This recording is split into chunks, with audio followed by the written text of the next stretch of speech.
Yaani mara nyingi sana watu ambao hawataki uendelee, watu ambao hawanapingana na mafanikio yako ni wale watu wa karibu, ni wale ndugu zako, ni wale rafiki, ni watu wanaokujua sana, ndio wanapinga maendeleo yako, ndio maadui zako namba moja.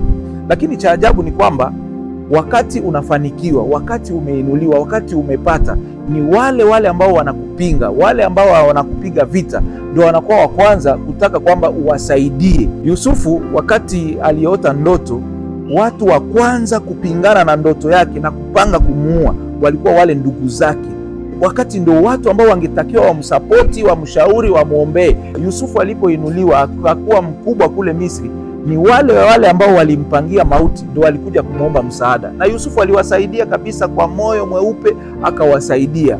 Sikia rafiki yangu, yule ambaye anakupinga leo, kesho ukibarikiwa usikatae kumsaidia, sababu Mungu anatumia pia vile vita, Mungu anatumia pia zile chuki kutuweka kwenye position zetu.